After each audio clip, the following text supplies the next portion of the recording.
Hello दोस्तों, स्वागत है आपका वेज एंड विंग्स के राजस्थान ट्रिप में। आइए आज हम आपको लेके चलते हैं इतिहास के उन पन्नों में जो रंगे हुए हैं वीरता, देशभक्ति, त्याग और राजपूती आन बान के रंगों में। जी हाँ, हम बात कर रहे हैं महाराणा प्रताप, महारानी पद्मिनी और मीराबाई की कर्मभूमि मेवाड़ की। आज का हमारा डेस्टिनेशन है मेवाड़ की प्राचीन राजधानी और देश की शान चित्तौड़गढ़, जिसके बारे में कहा जाता है कि गढ़ है तो चित्तौड़गढ़, बाकी सब गढ़ैया। इस विशाल किले को देखकर आप भी कहेंगे कि बात तो सही है।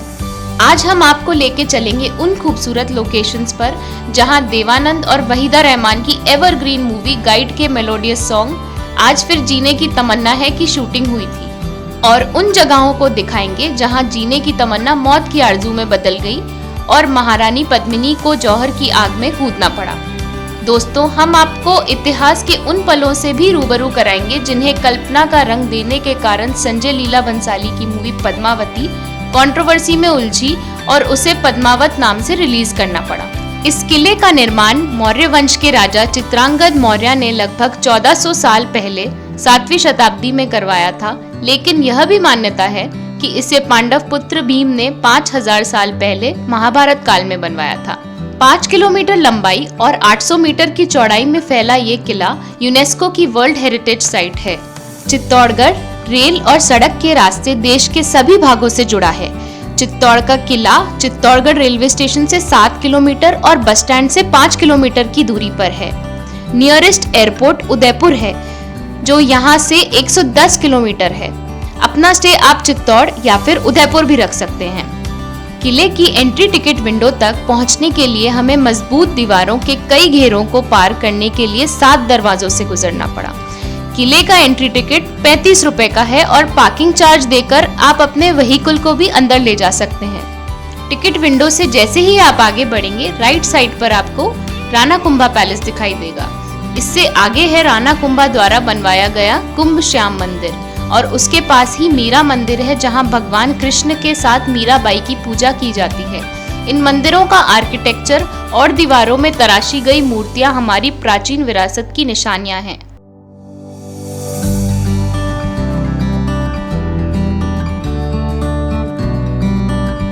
कुंभ श्याम और मीरा मंदिर के सामने श्वेतांबर जैन मंदिर है। यह मंदिर किले के बाकी सभी मंदिरों से बड़ा और सुंदर है। इस मंदिर में मार्बल और सैंडस्टोन पर तराशी गई मूर्तियों में दिलवाड़ा और रनकपुर के जैन मंदिरों की झलक दिखाई देती है।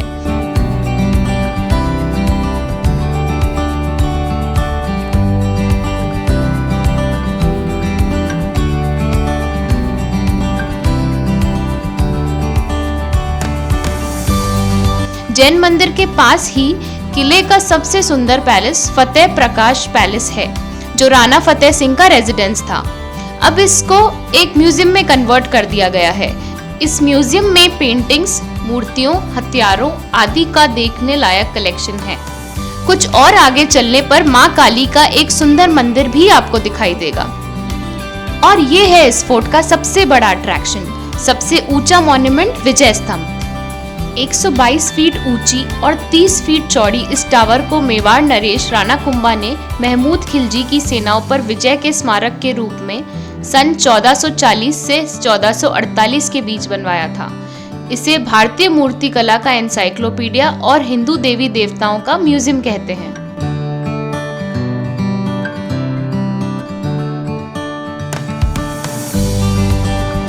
इतिहासकारों के अनुसार ये खेत उस युग में युद्ध के मैदान हुआ करते थे, जहां वीरता और क्रूरता की कई कहानियां लिखी गई हैं। किले में सिक्योरिटी के लिए मजबूत दीवारों के अलावा भी कई इंतजाम किए गए थे, लेकिन सारे इंतजामों के बावजूद 3 बार ऐसे मौके भी आए जब वीरता क्रूरता के आगे हार गई और वीरांगनाओं को अपनी आन की रक्षा के लिए जान देनी पड़ी।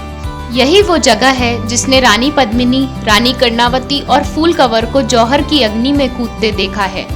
और यही वो जगह भी है जहां गाइड मूवी के गीत का ज्यादातर हिस्सा शूट किया गया था। शायद जौहर की आग को गले लगाते समय रानी पद्मिनी के मन में भी यही इमोशंस होंगे। आज फिर जीने की तमन्ना है, आज फिर मरने का इरादा है।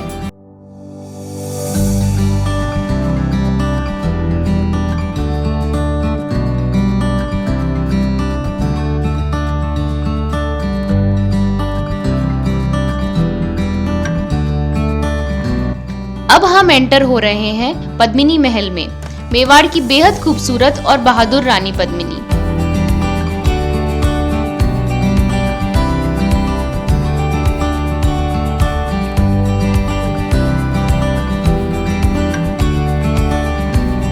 यही वो महल है जहां सुल्तान अलाउद्दीन खिलजी ने रानी पद्मिनी की इमेज दीवारों पर लगी चांदी की प्लेट्स में देखी थी।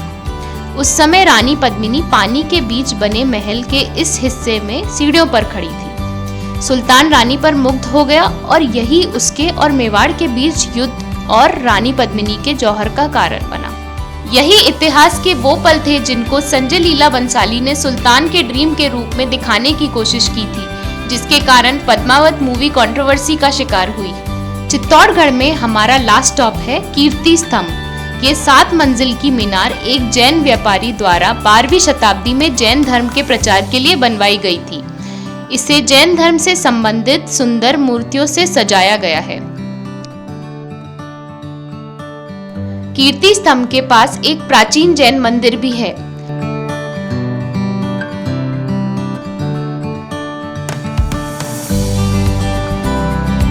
किले में शॉपिंग के लिए विजय स्तंभ के सामने एक बड़ा शोरूम द पद्मावती हैंडलूम है, जहां आपको राजस्थानी हैंडीक्राफ्ट्स और गारमेंट्स की अच्छी वैरायटी मिलेगी। यहां से आप चित्तौड़ की फेमस लाइट वेट साड़ी भी खरीद सकते हैं, जो सीताफल यानी कस्टर्ड एप्पल के पल्प से बनाई जाती है। इसके अलावा राजस्थानी ड्रेसेस भी बहुत सी शॉप्स किले में हैं।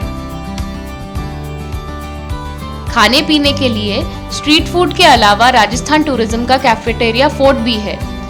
फोर्ट से बाहर निकलते ही बहुत से अच्छे रेस्टोरेंट्स हैं जिनमें आप लंच कर सकते हैं। हमने लंच किया जय चित्तौड़ रेस्टोरेंट में। यहाँ का खाना भी लजीज था और यहाँ से फोर्ट का व्यू भी अच्छा लगा।